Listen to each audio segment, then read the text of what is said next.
Yo, people, lateness is greatness. Welcome back into the building. You already know what time it is. It's time for the Oil Boys show. Back after the Euros. I'm looking forward to it now. No more club football.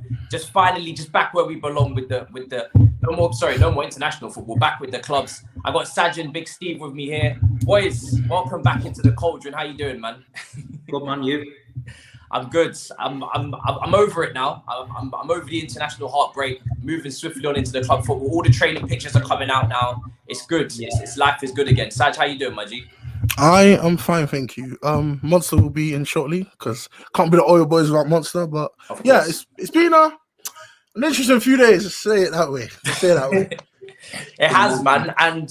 Obviously, the title, we're in a similar predicament, both of our clubs, Chelsea and Man City, because the players that we are interested in, the top two targets for both of us, seem to be quite difficult to prize out of their respective clubs. Obviously, not only because they're great players and they're going to command a lot of money, but also because those clubs are commanding higher fees and also, don't want to let them go. But before we get into that, just to quickly touch on England, of course, because it was only a couple of days ago they lost the penalty shootout. Steve, man, you was at the game. Yeah. Wow. I mean, what an experience that must have been for you, because first of all, the stadium must have been rocking as well. Yeah, I went to the Germany game. Germany game was good. Obviously, better result. No, it was a good feeling that getting to the stadium, England fans everywhere, everyone enjoying themselves. Wembley Way was like I've never seen before. Got on the stadium, atmosphere first class. England fans brilliant again. This tournament, they have been really good in the stadium. Sweet Caroline, all that going on. Great. And then, listen, we can't be too hard on the boys. We give it our all. We lost in the final. Coulda, woulda, shouldas. There's a lot of people looking at the team selection, including myself. There's a lot of people looking at various aspects. But, look, we just need to take a step back, have a look at it and think, we've enjoyed ourselves. The country's had a bit of a lift. We've got behind something after a tough year. And, I was disappointed like every England fan. But as soon as it's going to penalties, and the penalties in England just don't mix. No. And the only thing we can say now is that Sancho, Saka and Rashford are going to earn a lot of money off the Pizza Hut adverts. End of story. Do you know what it is as well? I mean, extra time. As I was saying it to Saj in extra time, I was like, do you know what? If this goes to penalties, we're going out. They need to score in normal time. And I understand the headache because, of course, if you bring on too many attackers too early, you can ruin the balance of the team and then you end up going to lose the game. But just for me personally, from what I was watching, I was like, the Italians are going to win 100%. Saj was there celebrating. No. Yeah. No. You said it's coming home too many times not to be classified on the English end. I'm sorry. I'm giving no one passes. It's sarcasm. I'm giving nobody. Not even Monstar. I'm giving nobody passes. So, gentlemen, talk to me about your final experience. You can't tell me about no passes or you never heard me say it's coming home, bro. Like, listen. You know what? Yeah, you know what's so funny from Saj is from living here from all these years, he knows.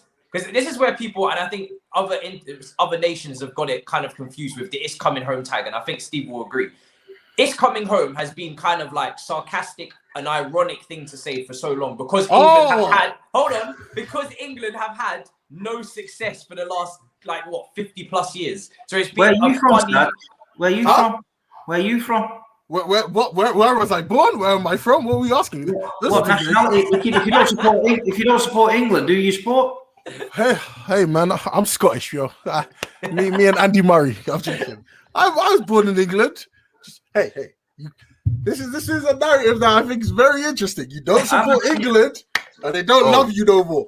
Hey. Listen, the first thing I was saying before the game, obviously I was at Wembley anyway, and it was going wild, like passing King's Cross, everything. It was going wild. I kept listen, ask Bavs and all those guys, because I linked up with that. I said, bro, why are we celebrating before the game's even started? Like, I get it. It's the first time we've been in the final, but these men were doing too much. And I don't know. I just got that feeling that celebrating this like this much before the game had even started, before the game had been the ball had been kicked, we celebrated like we won already. I just thought, damn, like it won't be nice if we end up losing in it. You know what I mean? And I just think people the only way I could describe it. Obviously, I got off the train from Manchester, and it was like the train going to Manchester was that full. They put over the tannoy that if people didn't get off the train wasn't not going to move. They was in the overhead lockers where you put your suitcases. There was under the tables. You've never seen anything like it. So they had to put trains on. I think every single lunatic in the asylum that's been locked away for 18 months in COVID decided they were going to watch England at Wembley, whether they had a ticket or not. That's the only way I can describe it. And I think the excitement levels on some people who are running around naked with a can of Stella at 9 o'clock in the morning and climbing on bus stops and stuff, it was a crazy fucking mad day. But look, where's the line for you in terms of that? Because obviously you went to the games. I wanted to go out and experience that. Me and Monstar was speaking about it for weeks because we never. Well, I mean, Monstar did get to go out one time, and obviously the beer was thrown all over the place. She was telling me about that, but I never got to really go out. I did end up going out during the final, so I was up in Wembley. Oh, okay. Not the stadium, but I was in the area. But and then we linked up with. We were supposed to link up with troops, but he just ran home because he was pissed off at the Wembley was carnage with Pavs and those guys. But where's the line though? Because you know what, I was doing it. We did it. Obviously, I did a watch along for it, and before the stream, I was trying to find videos of what was going on in Wembley to try and get the atmosphere and put it in. It was a madness, bro. And there was some good videos, like Sweet Caroline being sang on Wembley, where it was brilliant. Like people jumping, that looked like a great video. Then there's also people with their dicks out and like climbing on top of buses and like just. You know what I mean? It was just carnage, obviously breaking into the stadium. And I mean, it's people not being able to define that line. And I don't know if Drink has to come into it, maybe. I don't know. But maybe I'm giving Drink too much credit because I feel like people would do it normally. 80% of England fans in this tournament know how to behave, yeah? They took the tournament for what it was. The atmosphere in the stadium when the team have been playing has been absolutely fantastic. But 20% are absolute bellends. And walking down Wembley Way, I had my dad with me here, and I was looking at some of these guys, and I'm thinking, these ain't football fans. And listen, they're not football fans. They will attach themselves to any tournament, what they will do. You've only have to see after the game the amount of arseholes about. But look, the real football fans, the 80% of football fans are now getting shit on by the media, and we're all getting tarnished with the same brush. But when you actually take a step back and look at it, I've seen the videos of Joel Bayer in Manchester. Yeah, every single person you can imagine is all together, singing Free Lions, all that. We were all together. The nation was together. But as soon as they lose, the dickheads come out of the woodwork and everyone focuses on them. But for me, I'm not focusing on them. I'm focusing on the 80% of England fans that supported the nation, put your banners up, put your flags up, went out to the pub, enjoyed yourself, didn't get your dick out, didn't snort a load of sniff and go on the rampage. Basically, coke, you know what I mean? Just enjoyed yourself. And that's what I'm focusing on. And at the end of the day, it was a great tournament. We fell short. But at the end of the day, you know, we've got a positive future to look at with the team. You know, we've finally got a team maybe with a better manager that can attack a bit more. We might have got something else. But look, it is what it is. We've enjoyed it. Majority of us enjoyed it. And now it's going to get tarnished by a 15-year-old or 20-year-old tweeting after the game who's probably never ever been to a winning game. You know what I mean? One of the guys that got exposed was someone that worked in some, like, he's like a proper grown man as well. He's claiming to be hacked, innit? Do you know what it is for me, right? Because obviously on the Big Six, I was going against England for every game, ironically, just to do some reverse juju on it, and it worked up until the final. I actually did think Italy were going to win, and they ended up winning on penalties, unfortunately. But I did say Italy were going to win. I know you wouldn't know because you arrived late to the watching. I watched every 90 minutes. Yeah, I always said Italy were favourites, but no, I did. And anyway, whether you care to listen or not is your own decision. But for me personally, it was only up until that final was I really in the spirit of England actually me wanting them to actually win it. Before that, I was happy for them to go through, but I didn't really feel that connection with England winning. I didn't really get as excited as I would for Chelsea, apart from that final where everything was on the line and I was really up for it. And I think a lot of people, there's like I said, there's that detached for England. And it's kind of annoying that as soon as maybe some people like myself start to even give a shit, as soon as the final whistle blows, you realize why you don't give a shit, because of all this stuff that comes out, and it just overshadows, like you said, Steve, which was a really good tournament from England, getting to the furthest they've ever got since 1966, which was a really good achievement. But for me, this is why people like me, for instance, just don't have that strong connection with England, because there's so many times where you're like, again, you have these moments where it's just all the great work that Saka got man of the match, Rashford done great this year, Sancho, great year at Dortmund, and they just get abused for no reason because they've missed a couple of spot kicks. And then when you've got people like me, maybe Saj as well, I won't speak for you, that were born in the UK, me personally, not as in touch with my Caribbean roots as I would want to be, because again, I haven't been to Jamaica many, many times, grandparents, but half of my family's not really from there. You start to really worry, who are you really affiliating with? Because you can't affiliate with England too strongly because of this shit. Caribbean, great, but haven't been there too often. But we're not Caribbean. Okay, do you know what? I was going to be very total line. I'm going to scorch earth with it. Let's be real. Just to be real. I understand. Now, I will give Steve credit before I go in. I will give Steve 100% credit. I know, man, that before the semi-finals, didn't even know England were playing football. And the moment they found that England got to that semi-finals, all of man that I haven't seen ever speak about football just were grabbing, holding, hugging the flag, waving it about in ways I've never seen. I was like, oh, whoa. So I was like, so you can have people that are like 2-game fans, really. So I will give a lot of credit when I say there were a lot of plastics. There are a lot of people that don't really care that, England got this far. Okay, cool. Let's love England. But let's not pretend, please, Matisse, because I didn't like what you did there. We are English. We were born in England. This is what it is. There's no need to talk about the Caribbean thing. This has been an issue. We knew this. Hey, there's a reason. My thing was, the reason that I never got behind the England thing is because of the Lampard thing several years ago where the goal didn't go in, broke my heart, couldn't go for it again. Well, I mean, put my heart and the soul into England. Disallowed, it was a goal. It was feeling like England were going to win that game against Germany, broke my heart. But let's not pretend like this isn't an issue. Issue number 2, why I didn't want to love, it's Italy, full of racists. Let's be real. Let's cut them. Let's toe the line and just be honest. Monstar, I want to hear your opinion in a minute. I was just like, but at the same time, Raheem literally, unironically carried the nation until Harry Kane got going in the later rounds. No love, no respect, treat him like crap. How can you love something like that? This is you're just repeating exactly what I said. My grandparents are from the Caribbeans. You know why? Because you were saying Caribbean roots. Forget the Caribbean roots. We are English. Yeah, but that's a point. That's a point to make, isn't it? Because Sterling has Caribbean roots as well. It's a point to make. That's why we have this whole issue. They did exactly the same with David Beckham, and David Beckham's white. So they're idiots, man. They just look for something to pin on. But at the end of the day, I'm one of these, man. I'd rather sit in an England stadium with you three, and sing the national anthem and cheer for England than I would with half them fucking bellends that I seen there the other day. But at the end of the day, this is my problem. It hurts me when you guys speak like that, because I feel like you're detaching yourself from something which you should be proud of, you know what I mean? Mm-hmm. And I think that don't let these little dickheads fucking, I seen a tweet from someone today and it upset me to the point where I couldn't believe what I was reading.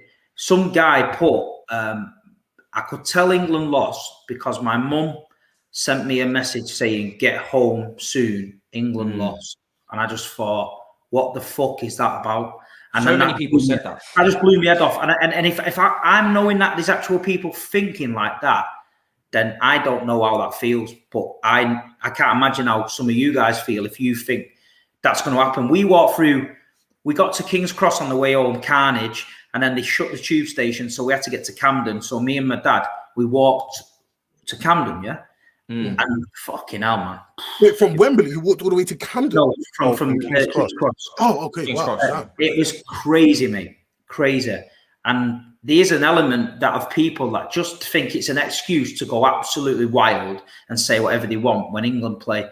And it's a shame because on our day, the England supporters and the country, when they're in full flow, it's beautiful to see. But like you say, you're always going to attract them idiots and who think it's their country and nobody else can do it. And they're just uneducated. But I can't cure the problem on my own. I can only try and, come on platforms like this and say, look, don't tarnish 80% of them England fans because they're not as bad as they seem. But you know what I mean? You guys see it more than me. You know what I mean? 100%. And I'm not tying it down to, it was the white people or it was the black people or the Asian people or the Arab people. I'm just saying it just in general, because of course everyone from we do this with club football, isn't it? Yeah, me and Monstar have to deal with this for Chelsea. We have to constantly remind people that not all Chelsea fans are racist because a certain section of them won't let a guy onto a train or won't do this things like that. So from a club football to an international football, it's the same thing, and it's the same thing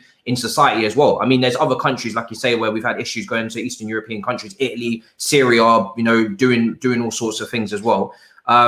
I mean, Monstar, how do you feel about the whole situation? Because it has taken the shine off of it. Bro, like, on a real, I'm not surprised, innit? Like, I can remember 2004 Euros, the rise for sale missed a penalty. Got racially abused against Portugal after missing a pen that lost us the game. 2012, Ashley Cole and I think it was Ashley Young missed a penalty. Got mad abuse, mad racial abuse because of it as well.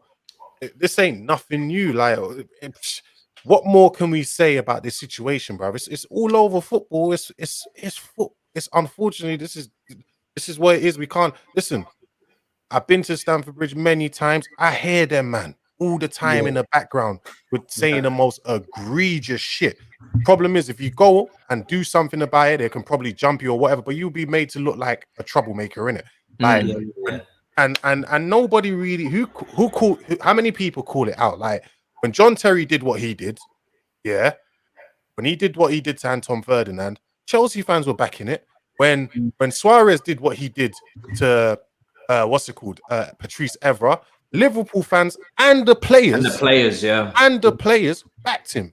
This is football. To me, I get tired. I very rarely talk about racism and blah blah, because to me, you're just talking to brick walls. It feels like you're regurgitating the same point over and over again. It's like trans news, isn't it? People make it seem like it's in your head. You're always race baiting or blah blah blah blah blah. I'm like, why am I wasting my time talking about this nonsense? Bro, ask Lewis, Carefree Lewis, because I was there with him. As soon as Rashford, Saka, and Sancho missed the pens, the first thing I turned to Lewis and said, bro, these men are about to get a hell load of racist abuse coming their way. That's the first thing I said, innit? And lo and behold, that's what happened. I would have actually been shocked if they didn't, because I would have been like, yo, what's going on? What do you know what I mean? That's how sad it is at this point. And I do want to speak to Steve about Southgate in particular, but give me a moment. What also I do think is super corny that I see on the internet, the people that once all the racism happens use racial indiscretions as launching points for narratives, stop all racism, so on and so forth. Let's be real. Let's just talk in the real world. Forget all the narratives. Racism will never stop. Racism, there will be always people that are ignorant that are just not going to like other people. Human beings, listen, human beings thrive. And there's also, and I've said this before, there's people that do this solely for the attention. Oh yeah, but there's also people that wait for racism to happen and then push it like it's the biggest narrative just so they can get some likes and follows. That shit's corny, bruv. I know that might be, how can you say that's corny, man? Yeah, but the problem isn't that they're just doing it for likes and followers. Like, remember when Ian Wright put up that youth that was racially abusing him in his DM? And then he got 30,000 followers the next day. Like, why is he getting 30k followers? Why is the kid? This is what a lot of these people that do it on social media, they just want to do it for the attention. So they can say, look what I've caused all this. Now the newspapers are talking it. Now they're covering it on the news. And because there's no accountability, because nobody knows who they are, because there's barely any, usually they're anonymous. They're like, this is just a bigger form of trolling to many of these people as well. But it's hollow, man. It's super duper hollow. You see hold on, Matisse, can you quickly just put me in the background? I'll be back. Yeah, no problem, bro. No problem. Did you see the Rashford memorial. Yeah. And then somebody defaced it, and then everyone's turned up today and stuck notes on it and that was lovely. Yeah, messages and stuff. It was good, man. Yeah, that was nice. I did see that. It's bad, man. It's bad, and like you say, it gets me down a little bit. I just can't. It just makes me sad, to be honest. And like you say, I don't know what the answer is. I just don't know. These people with massive platforms trying to get to the bottom of things, and it's just there's nothing I can.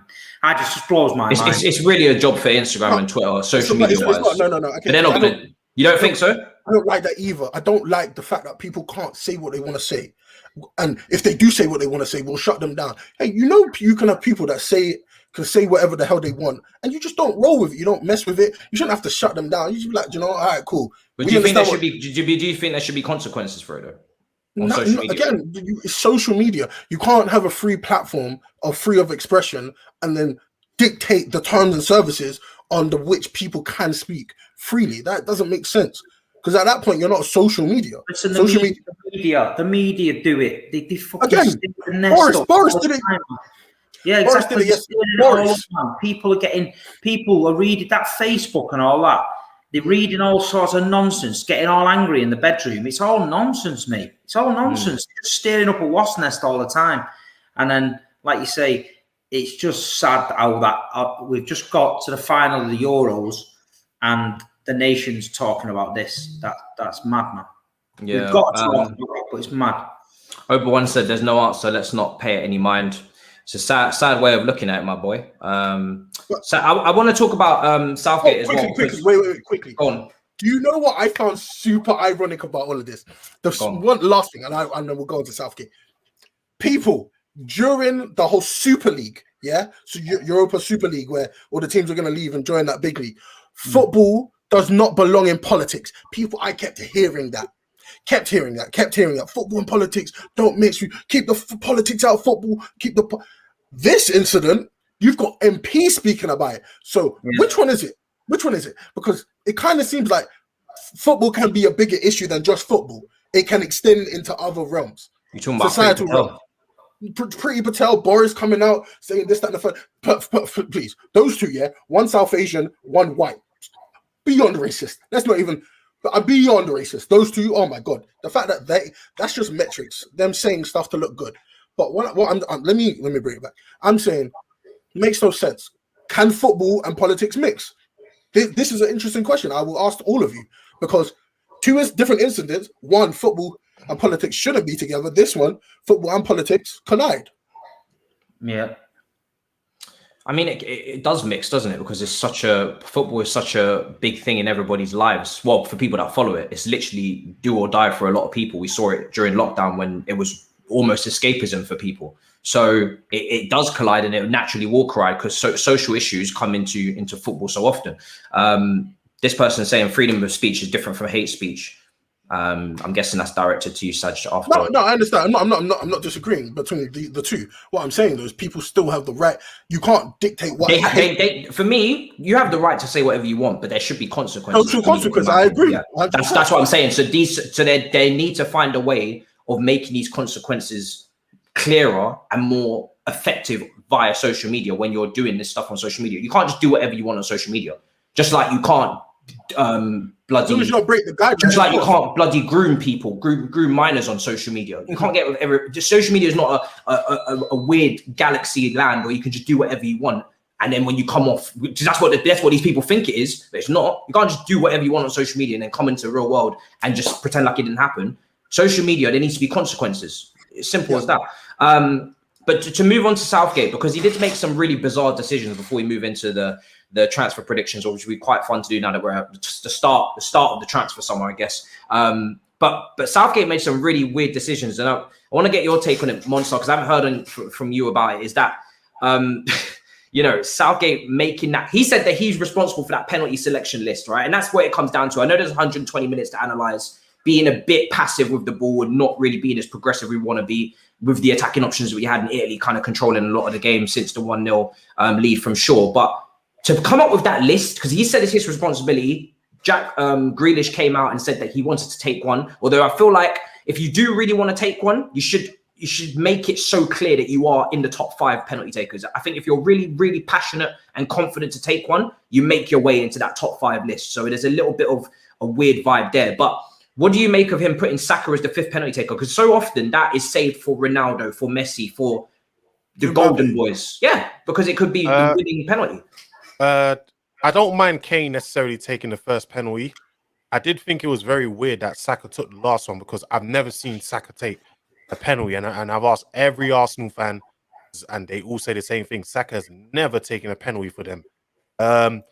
With Raheem Sterling, who I thought should take a penalty, I don't know. Something just told me in my head, and maybe he didn't want to take a penalty because if he misses, you know what would happen. Do you know what I mean? This man has received enough abuse as it is. At the same time, I felt like a lot of the senior players should have been taking, a couple of those penalties. But listen, at the end of the day, I don't see penalties the same way everyone else is. I just think it's the luck of the draw. Unfortunately, they missed. And it happens, isn't it? Do you know what I mean? It is what it is, man. It's part of the game. Do you know what I mean? Even you saw Jorginho, one of the best penalty takers in the world, he missed. Do you know what I mean?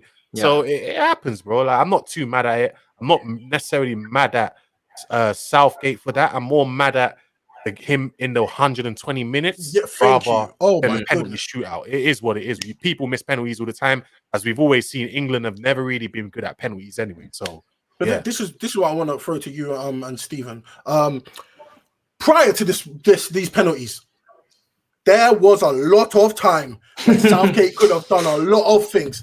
Yeah, Steve, please. What's this guy doing?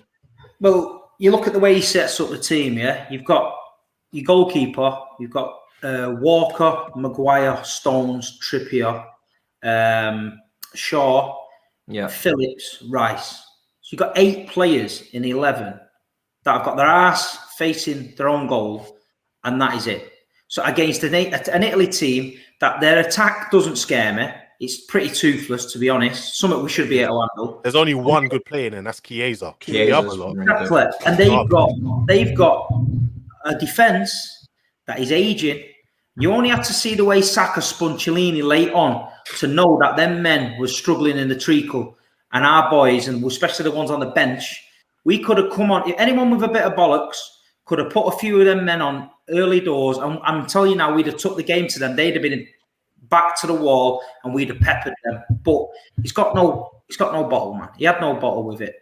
And look, it's all right. It's the English way in it. Oh, they did well and all that. Yeah, they did well. But we're never going to have a better chance to win the Euros. We're in the final at Wembley with 80,000 Englishmen there. We've got a team that's only conceded, 1 goal. They've got a bench with Grealish on, Sancho on, Rashford on.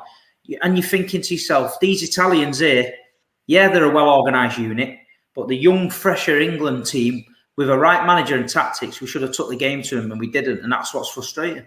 And a good run as well with Denmark. No disrespect, obviously good teams, but Denmark and it's a decent run. Do you know what I mean? And Germany was a good win as well, but we could have No. But let's not do that. Let's talk about what really matters. Let's talk about the fact that with 70 minutes played, it was clear that certain players need to come off. I would say Raheem needed to come off just for a bit more of interjection of pace. Mason Mount needed to come off. Really poor game from him. And he just didn't make. Do you know what changes. it is though? The problem is that you have to make up your mind, because everyone knows I love Mason Mount. He's a brilliant player for Chelsea. Every time I keep seeing people tweeting out his numbers for England in this Euros, it was always defensive numbers, and I'm like, bro, you do realize he's playing as a cam? He's a central attacking midfielder. Why are we tweeting out defensive numbers for a central attacking midfielder? Do you get what I mean? Because I think a lot of people, because they've seen so much criticism of Mason Mount in the Chelsea community to a high level, they now take it over the top with the positivity, and they don't know when to actually objectively criticize Mason Mount. And Mason Mount was not good in that game. Simple, point blank range. He just wasn't. It was criminal that he didn't take him off until 15 minutes into extra, or was it 7 minutes in? I can't remember how many minutes into extra time. That's when he decided to put on Grealish. Obviously, like Steve said, you had Sancho on the bench. You had what's his name, Rashford, who's a speed demon on the bench. You got these fast players against these slow Italian defenders, but you only decided to bring them on in like just before the penalty shootout. How about go and try and win the game?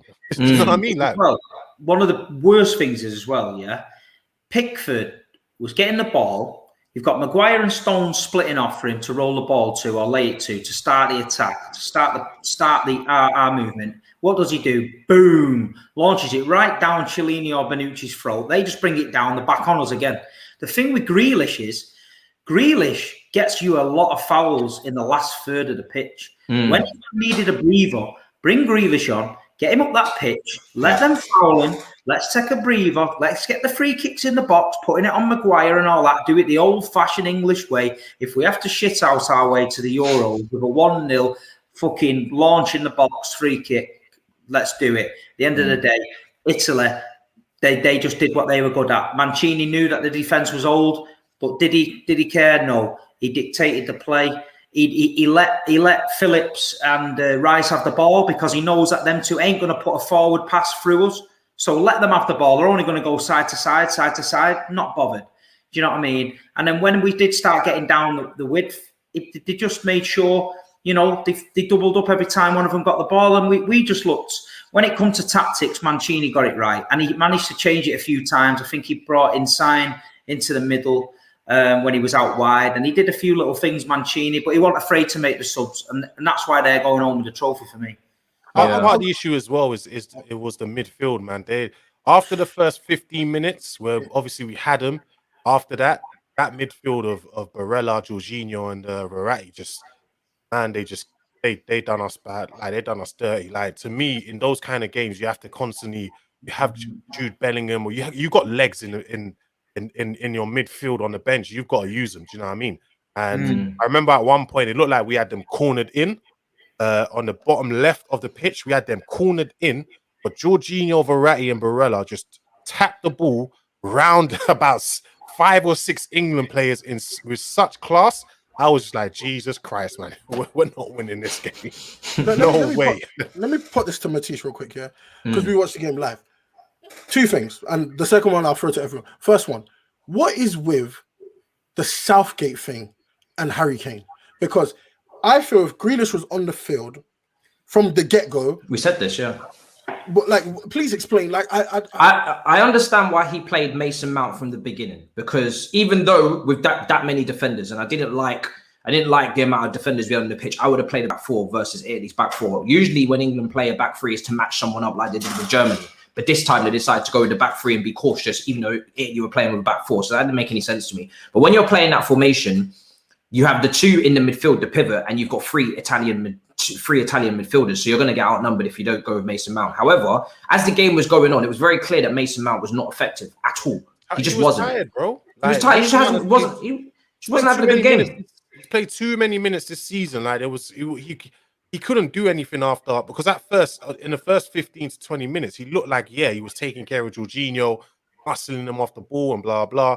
But after that point, I don't know, it just seemed like England dropped back or something. But this is where you could have brought on Grealish, and like I just saying, then Kane probably stays higher up the pitch, and then you, like Steve was saying, you start drawing more fouls and you have a bit more creativity in the middle. We just needed a breather at one point. The ball was coming back at us that many times. We needed to get up the pitch, and I just thought bringing him on. Obviously, Grealish is quality, and he's not being brought on just for the fouls, but that he does get us up there. But you know, Grealish has got something in his locker where if Grealish got the ball edge of the box and pinged it in the top corner, you know he's got that in his locker, you know what I mean? But for me, I think if we'd had a bit of something about us, he could have brought Sancho on, he could have brought Saka on early enough, and we could have just tried to terrorise him with pace. I'd have had him Scotland wings all over the place. He definitely needed to keep refreshing that midfield, though. I feel like it's very important with the way Italy's midfield sets up. You've got to kind of keep your midfield a bit fresh to get these men off the ball. Do you know what I mean? You have to out-muscle them in a way. Otherwise, you're not really going to...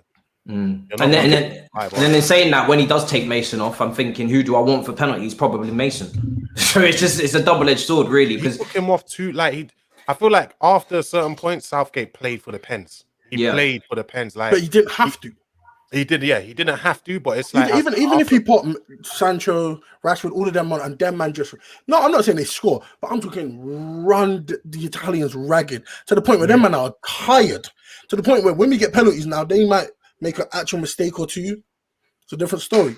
If we're setting up like that against Italy, that Italian team, next year in the World Cup, if we draw Brazil or France or Argentina, what the hell are we going to set up against them? Because they'll kill us. Well, it seemed like we set up right in the beginning because we were using that overload on the left-hand side. You know, when you play a back three, you're always going to have like an extra player on the wings. When you square the ball across the other side of the field, it seemed to work early on. I don't know. It just seemed like they just dropped off after a certain point in the game. I think the worst thing that could have happened for England, we scored that early because I think that takes over a lot of. Let me quickly read this, and that's what I wanted to get to. Ober one, we're powering the algorithm. Us discussing this is why they keep pushing the content in our faces, in a negative manner. Cause it makes them money. Sorry, this is what I want to get to. I'm sorry, right back to Steve. England, they did what they've done pretty much every game to this point. The first 25 to 35 minutes, domination. Scored the early goal, which they haven't done in other games. Didn't do anything after. Why not?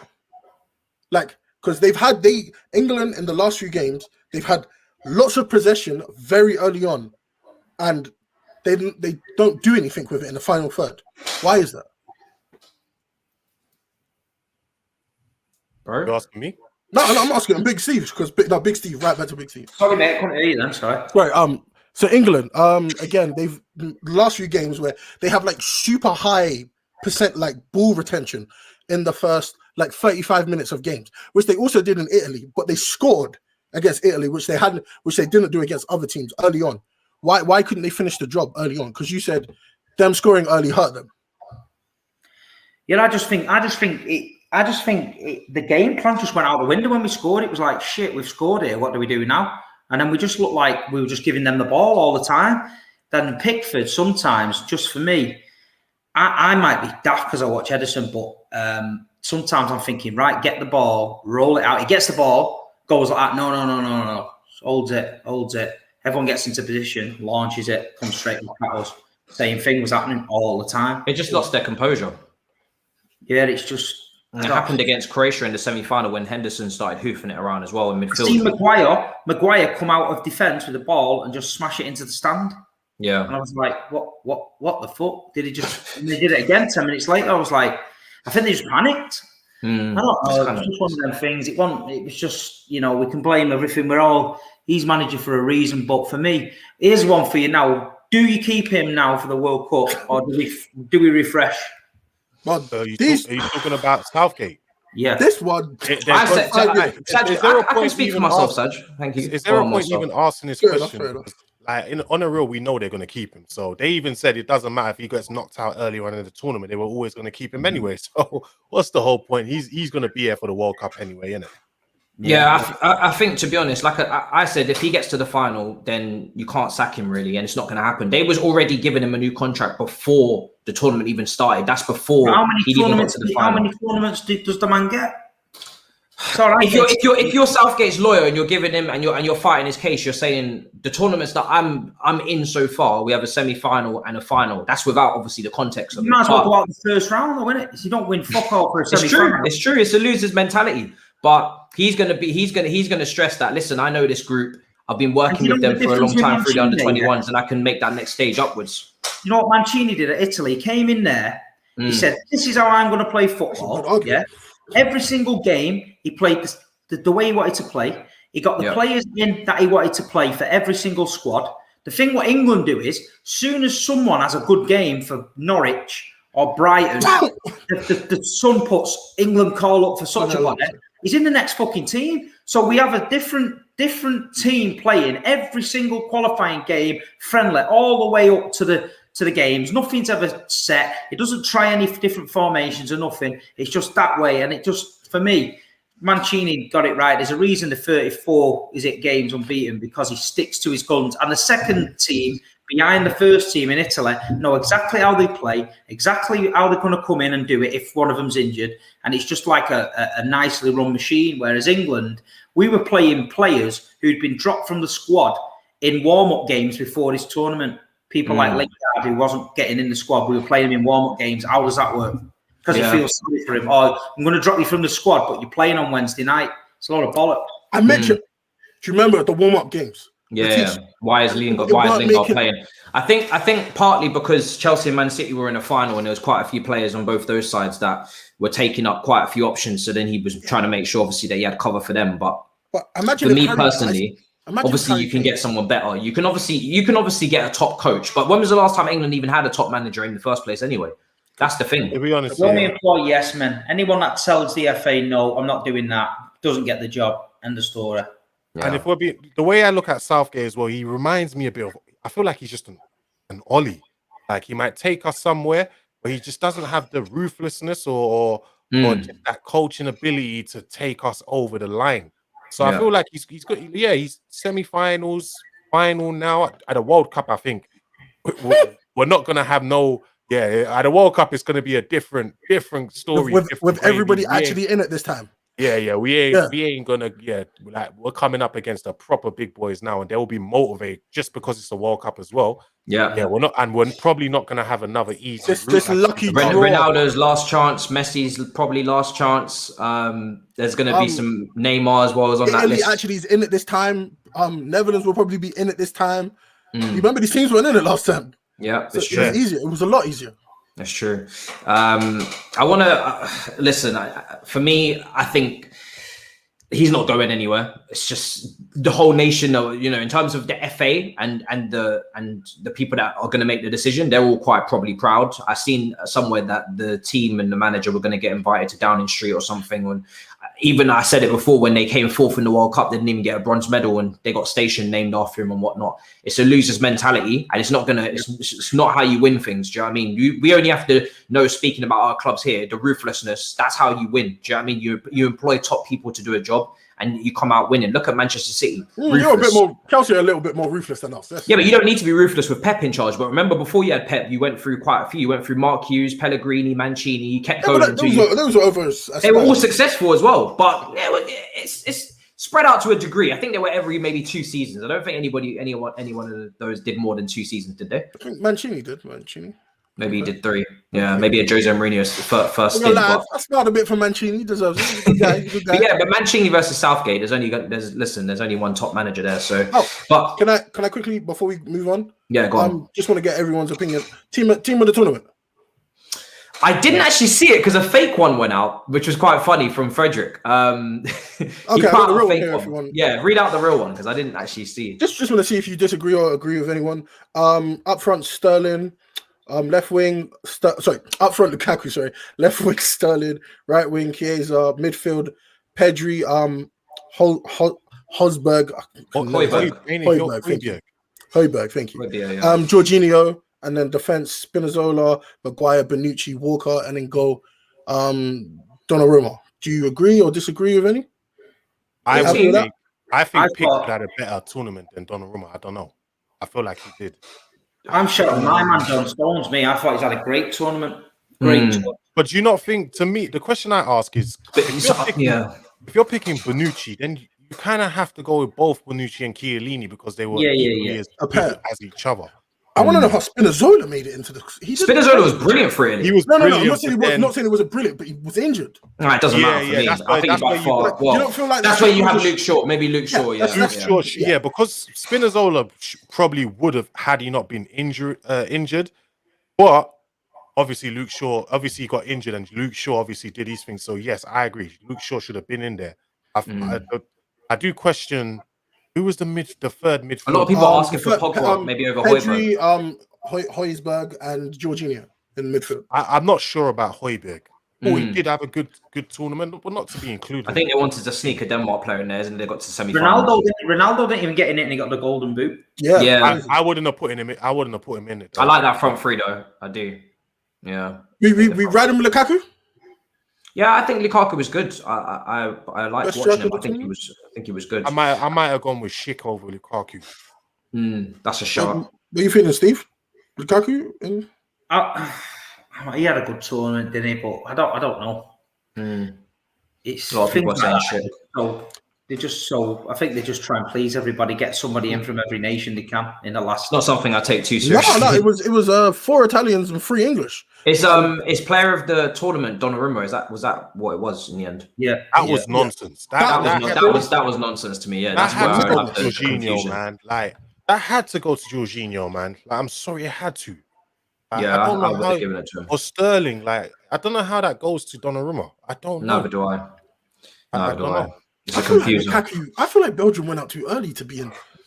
This is why Ronaldo maybe wasn't in it as well. But Ronaldo just wasn't really. Pogba, so you can make a case for why Pogba wasn't there as well because they went out too early as well. Are we all riding with Pedri? Yeah, Pedri was brilliant for me. Pedri's really good. Yeah.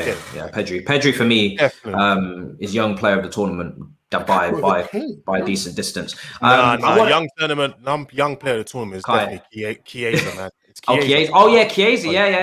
Okay, I would agree with that. 22 years old, isn't he? Or 23? 23 maybe, yeah. 23. But yeah, Pedri's like 18. So if you want to do young, like really young, then it would be Pedri. Quickly, just the last segment I'm going to end around an hour mark, but just last segment in terms of transfer predictions as well. Because obviously, like I was saying just before we started the Euro talk, is that our clubs are in similar predicaments. We're both chasing 2 players. Well, publicly, it seems we're chasing 2 players that are, very high on the price end and also very much their clubs want to keep hold of them. So Haaland, Declan Rice, Grealish and Kane. We've already signed Grealish, man. You keep saying you've already signed Grealish, but you haven't. Look how Aston Villa are spending money. Firstly, Arsenal, you let Smith Rowe go. What are you talking about? Oh, go on, that tweet was fake, bro. What are you talking about, bro? You really believe that? Wait, hold on. You know why he believes it? Because their account was verified and they changed their name to Aston Villa. So it looked like real. You always got to click into the accounts these days. Social media be getting me, okay. They're handing out verifications now. Did you see them? Did you see the guy that did when Messi's contract expired and he did a Messi one with Man City? It looked so real. And he had millions of followers, so it looked mad real. You would have thought it was City. Man, these men are trolling on a different level. It looked real. Yeah. Today they got beat off Hibernian Arsenal. Yeah, Hibernian beat them. Hilarious. Hibernation FC, you know. Like, come on, bro. What is happening, bro? Oh god, but on Grealish, okay. So obviously, Aston Villa spent a decent amount of money, but Fabrizio was saying in his Twitch live that obviously Man City feel like it's going to be quite difficult to get Kane and Grealish done in one summer because obviously they're going to cost. They're both going to cost excess of 100 million, all right? So we'll just sign Grealish. I was surprised Grealish is 100 mil because this is what I was going to ask, right? So I was asking you and Steve. I'll pitch this to Steve first, then I'll give Saj a bit of time to think about it. Sterling's just had a very, very, very good tournament, right? And we was talking about before the tournament, not a great season from him. Potentially Gabriel Jesus moving out to the wing. Sterling was offered to Tottenham, maybe in a swap deal for Kane, maybe some other players involved as well. First of all, I mean, I know Saj starts, that's why I'm going to him second. But first of all, would you keep Sterling? And does that make now Grealish not a priority for you, Steve? How do you feel about that whole situation? No, what I was on the Big Six. What we were saying was, Sterling's a great player, and I'd keep him all day long. But what I was saying was, if City decided to sell Sterling and use the money to buy a striker, I think we need a striker more than we do Sterling. So I was thinking with Foden coming through, Varane, Torres, and obviously Mahrez, I said we're not too bad for the wide areas. So I thought it makes sense for me. If City came out and said, look, we've sold Sterling to Real Madrid for 80 million, 90 million, and we're buying Haaland this year for 140, 150, I won't be bothered about that. I'd say, yeah, fair enough. And I think City's priority is a striker. Sterling's still got contract issues that City are trying to get him a new contract, apparently, but that's not happening. But his value is obviously going to increase with this Euros because he's back in confidence and back in form. But I think Man City need a striker more than anything else. Yeah. Sterling issue. We need a striker. Do you not feel like Fernando Torres or potentially Fernando Torres? You're really tired, aren't you? Fernando Torres. Sorry, I'm bugging, man. You don't feel like Fernando Torres or even to a lesser extent Gabriel Jesus could potentially play that position? What on the wing? No, No, up no, front. no, He's saying up front. I'm talking up front. Yeah, but I mean, More does he just? We need a striker. He's played Kevin De Bruyne as a false nine all year. Kevin De Bruyne is better off in a little bit deeper role, playing that quarterback role, spraying them balls around. I think he likes to tinker and mess around and that. And at the end of the day, we've just lost Sergio Aguero, the greatest ever striker we've ever had. We need to replace him. We ain't going to accept Danny Ings. If they sign Danny Ings, he's a squad man. You know what I mean? He's a Carabao Cup man for me. At the end of the day, you know, he is. It's true. Yeah, you can go from Sergio Aguero to Ings. It's like when Liverpool bought Ricky Lambert. You know what I mean? So, I'm not going to lie though, Steve. I wouldn't be surprised if Man City end up signing Grealish and then going for Ings. I just think it's very unlikely you guys will get both Grealish and Kane. This is why I find it interesting, because if I would Villa rather have Haaland than Grealish. Put it that way. I think we're all right. Do you think City would rival Chelsea for Haaland? Haaland will be more expensive. Let me tell you. Total. Let me just tell you, like, don't sleep on Haaland on going to Man City. Don't sleep on that. Oh, you sound like a man that has Alfie Haaland's phone number. I've already dozed off. And people, you can cite that. You can spot it right there, Big Steve. I'm just telling you, don't sleep on it. Don't sleep on that deal. There's a lot of smoke. It sounds like when Grizz says Sancho to Liverpool. I'm sorry, Steve. I'm about to take a nap right now. We know Steve's got direct contact. We know he's got the links. There is a lot of smoke screens going on at the minute, and Man City are the king of that smoke screen. They can put things out there, like they tell everyone was saying Koulibaly last year, Koulibaly, and then bang, Diaz. Where's he come from? No, but I heard the story behind that though. I heard the story. Like I listened to Fabrizio talk extensively about that situation, and the main reason why that didn't happen was obviously Napoli's relationship with City, obviously being sour over the Jorginho situation when he ended up going Chelsea instead, and they just couldn't amend the situation. So I think that was the reason why you guys didn't get. Plus, they were asking for crazy money. But this is why this is my point, right? Because Man City, it wasn't that they'd already agreed the fee with City, didn't they? I think they might agree personal terms. We'll never know, but there's been a few. Like you say, we've pulled out of that Sanchez deal at time. That's what I'm saying. Signed Laporte. Bernardo Silva came out of nowhere the other year when we weren't even really linked to him. He just popped up, bang, they've signed him. And I know for a fact that Pep Guardiola wants Haaland. This is the thing. This is the thing, though. Don't cry. This is the thing, though. Man City don't usually spend a massive amount of money on one player. They and usually financially they try to be quite intelligent and smart and maneuver around all these extra clauses that get thrown in, like there was for the Alexis Sanchez deal. So the agent fees for Raiola, we don't know what that's going to be, but that could be 20 million. Alfie's going to have to get paid as well. His wages are going to be a lot. And the initial fee is going to have to be a lot as well. And also, it sounds like as if they're trying to insert some sort of release clause, so he can maybe. No, I'm not saying you're broke, but you don't usually do these types of deals. What's going on? We're taking the Chelsea model going forward. When Khaldoon came out at the end of the season and said, "We'll make a statement this year with what we need to do. We might have to go a bit above and beyond." They will do. Listen, Alfie and Haaland will just get an apartment in Dubai like the rest of them, or a watch, or whatever you want. Off the books, you know what I mean? Because that's going on. That's going on. Yeah. Roman's doing it.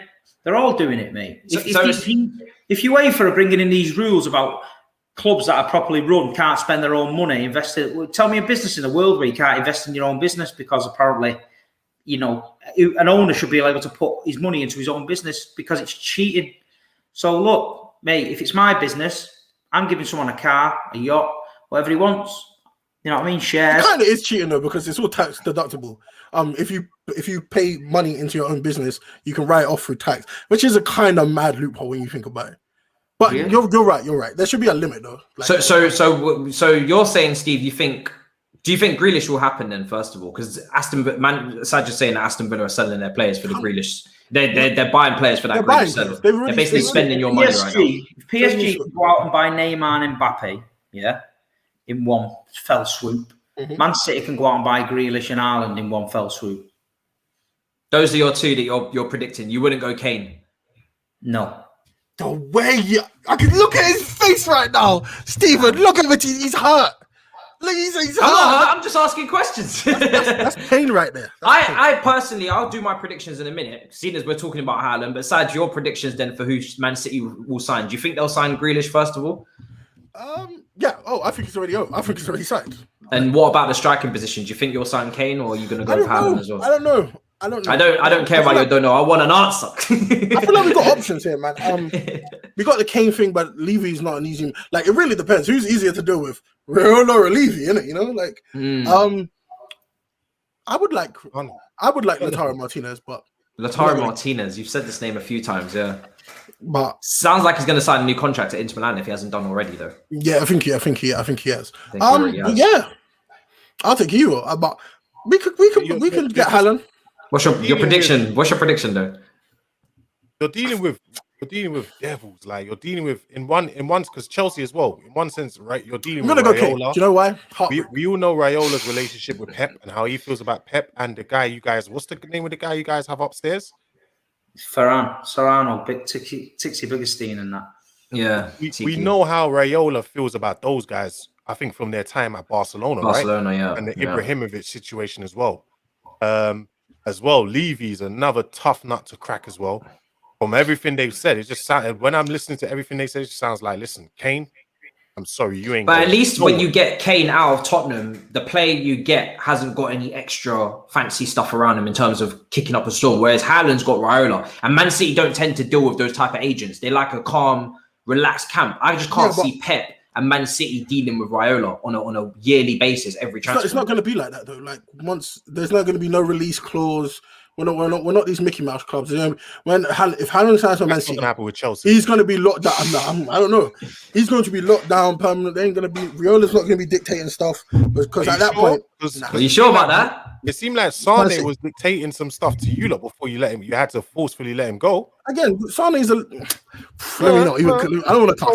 Sane's a little snake in the grass here. When he was injured and he was down, we nursed him back to health. We made sure he was proper. Yeah, as we should. And then the moment he could go back and start playing for us again, he leaves. Do you know what? Look how his career's going. Like, he's had one season. Don't do that. The second string at Bayern. Congratulations. Live your life. Selection says, I have a funny feeling Man City already signed Grealish as well. You guys were talking about Haaland already. Obviously, he's really been linked to Chelsea a lot. I'm not going to lie. I'm getting very bored of the regurgitated recycling of the same bullshit. People actually said 150 million pounds, Monstar. I don't know if you noticed this. And then a couple of days later, they said Chelsea need to pay 175 million euros to make it sound like it was new news. It's the same thing. 170 million euros and 150 million pounds, round about the same amount of money, innit? But like you said, it's regurgitating news. I mean, I'm only paying attention to one person when it comes to this deal, and that's Jan Feertoff, because I know he's close to the family. What do you call it? Steven has the number. You're still lost, bro. Don't make him call.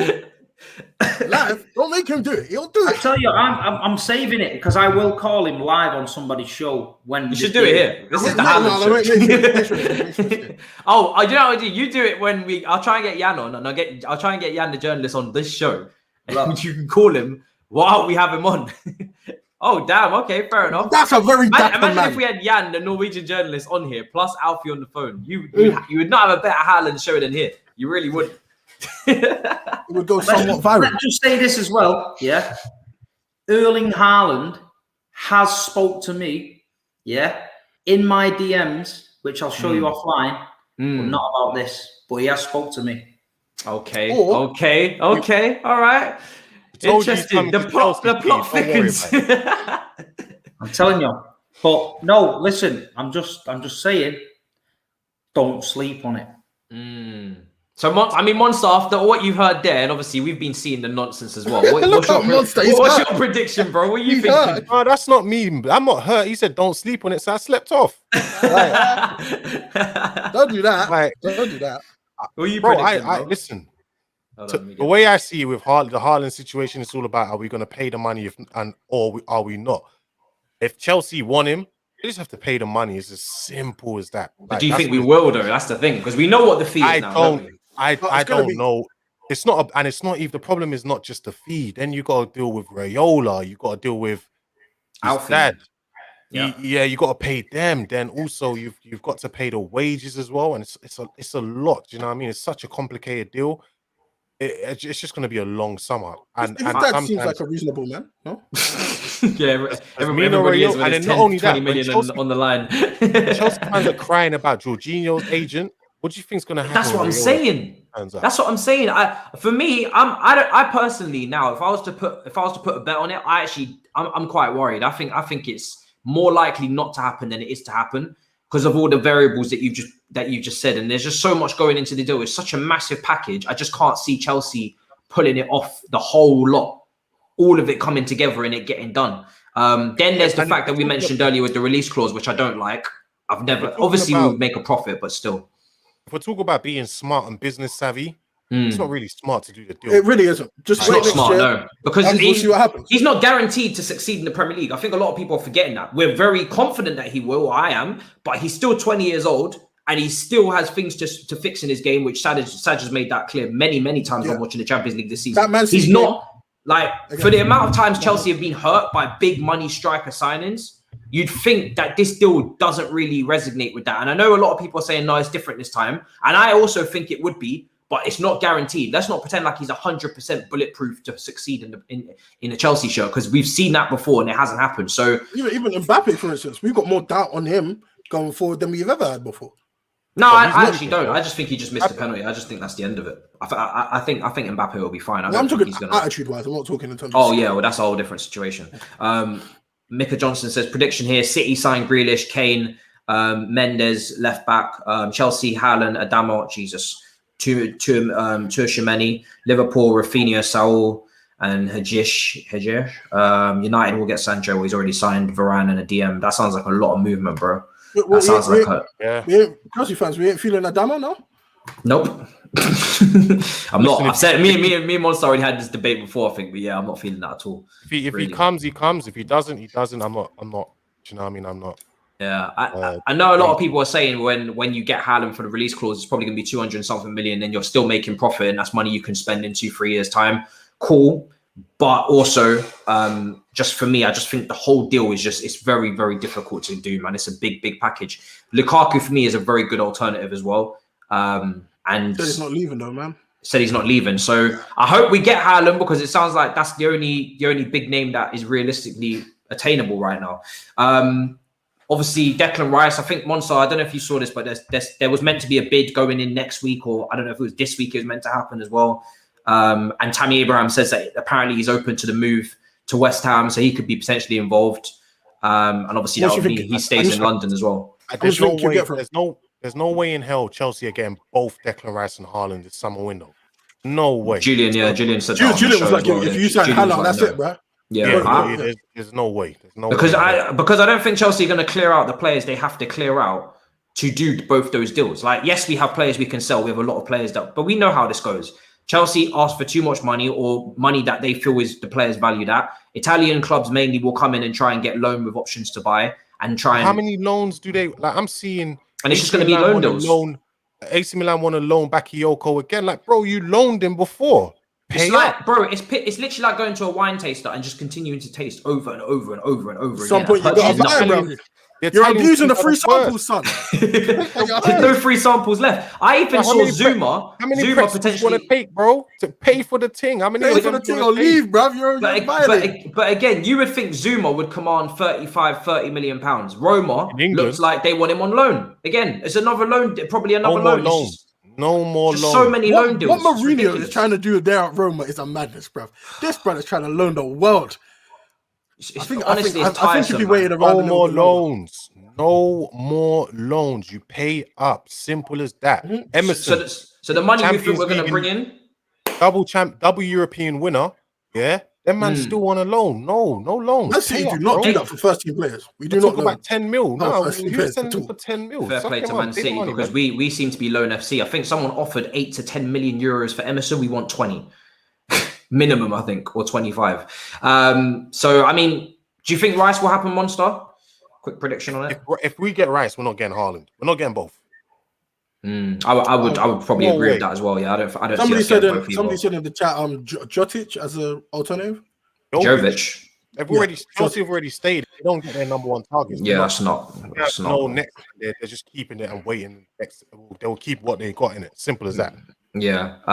Rice. My prediction. It's another one. I don't know. I don't see it happening unless People Rice are puts in a saying that transfer request.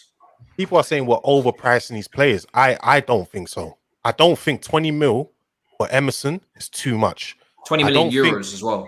Yeah, euros. I don't think 25 million for Zuma is too much. I don't think 15 mil or so was it for Bakayoko? I don't think it's too much. I'm sorry. It's not overpricing players. No. Like that's no way. Like how much do you lot value your own players, bro? Yeah, like, on a real, I think you guys are undervaluing them a lot, especially. Let me quickly ask. One second. Steve, I know you had to go around the hour mark, bro. Will I let you go there just for a second? Yeah, I'm going to shoot, boys. Yeah, no problem, bro. Yeah, I'll speak to you. Appreciate it, bro. Chat to you soon, bro. See you later. Bye. Go for it, Serge. Oh, I was gonna say, who are like your major targets? Like, do you think are gonna leave Chelsea this week? I think Emerson will go. I actually think Bakayoko will go. I think Tammy will go. Who else is there? I think mainly those three will be sold this summer. Possibly Zuma as well will go as well. I think those guys will be the ones to fetch the most money for us. Okay. I just, in this market, I don't see people paying what we should be getting for our players. I really don't. Barkley's values shot straight down from what it was at the start of the season. I never mentioned Barkley. He was linking up with Grealish really nicely. We're not going to get the money. I just see him going out on loan again. Zappacosta, who wants to pay for him? Another loan. Bakayoko. Oh, wow, he's still on books. Who wants to pay for Bakayoko? Another loan. Drinkwater, still sitting on the wage books. I didn't mention those guys. I mentioned the guys I mentioned are the ones. Oh, Ziyech. But I personally don't think Ziyech will go. Ziyech is. No, I never mentioned Ziyech. He's staying. Who did you? Zuma, and who was the other one? Zuma. I said Zuma. Bakayoko. He is in demand in Italy. Tammy Abraham, Emerson. I think those four. Baba Rahman? No one wants him. Alone. Question, I think Baba Rahman's alone. Would you take, instead of getting Haaland, would you take a chance on Ivan Toney? That will cost significant. No. Lord have mercy. I told you. There's no point of selling. I'm sorry. You don't sell Tammy Abraham and you bring in Ivan. Whoa. Man said Ivan Toney to lead the line for Chelsea in the Champions League in his first season in the top flight. Blood. You man. Yo, Zappacosta. It's like you don't rate my club after even beating you 3 times last season. And you don't rate my club still to this day. Would you take Ivan Toney? Zappacosta, who you mentioned with backup. So why should I take him as a first choice? I think Zappacosta will be sold. I think he will be sold. What to who? Who do you think though? Who's fishing for him? I think there are Italian clubs that will buy him. Really? Let me just put 2 more names out there. Ziyech and Cho. 100% staying. Hudson-Odoi stays for me. Ziyech I think will stay as well. Yeah. I don't think either of them will go. I think Ziyech. I said this before when Ziyech was linked with moves away. I just felt like it would be.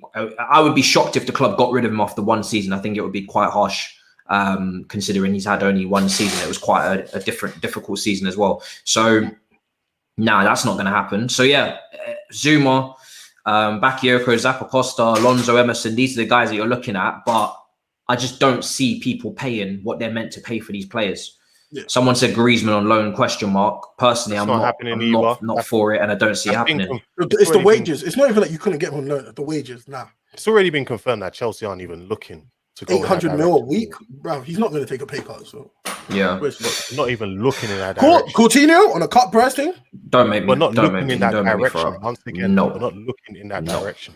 No, absolutely. We don't need Coutinho. We don't need these people that you're talking about. We need a striker, an out and out striker, not a fake striker, not an SS, none of this, not a wide striker, a striker. Valhovic from Fiorentina. He's a good young boy, man. I haven't watched him, so I can't comment. We're not looking. Like, there's no point mentioning these people when we're not even looking at them. Like, I keep telling people, what's the point? Like, most of the reports you see, like with Griezmann the other day, it clearly stated Barcelona are offering Griezmann to Chelsea.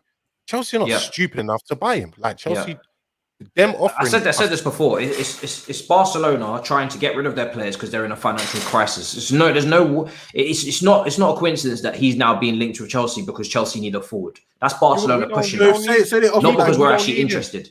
Yeah, they offered like Samuel Umtiti. You wouldn't grab that? No. Again, no. We're not interested in castaways or casticides or any. I don't give a shit about Barcelona. It's not our role or business to be helping Barcelona in their financial hardship. In fact, if anything, we should be celebrating it. Do you know what I'm saying? If they want to offload players, okay, Pedri, I say no more. Frankie De Jong. De Jong, cool. Oh, yeah, I'll take that. Do you know what I mean? Talk to me about Pedri and De Jong. Talk to me about those guys. If you want to offload Messi, and Messi take a pay cut by 90%. Oh yeah, fair enough. We'll take it. Do you know? I know who you should buy. Dembele. He's always fit. No, shut up. You're funny. You're a funny guy, but absolutely not. So, I mean, for me, it sounds like it's going to be Haaland or bust because Lukaku's publicly and Inter Milan publicly keep saying that he's going to stay. I would like us to test the waters for Lukaku, and I hope that we are preparing something in that direction if we can, because Haaland, to have all your chips in that, and if that doesn't happen, then what? Because we need a striker. Is there what do you think the backup plan is, Monstar? Do you just think there's no backup plan? Because I think it's very awkward and weird to have Tammy Abraham in this squad next season after everything I've seen. I don't want to be stuck with Zappa-Costas and all these guys. So if we can't get Lewandowski, we can't get Haaland or Lukaku, I would just stick with Tammy. I know it sounds harsh. I stick with Tammy, bro. Now this, I'll just play Havertz up front all season. Just show in the comments. This is a real shout. No. Good player, Jesus, but no, man are just top of the trio. Nothing else. Yeah, we want what we want, and if we have the same expectations you do for your club. Sounds crazy, doesn't it? No, they're looking at Danny Ings, bro. 100%, bro. We need to be. We'll take a third string. If this is how it goes for me, you have to go Havertz up top because I think he's got the most potential.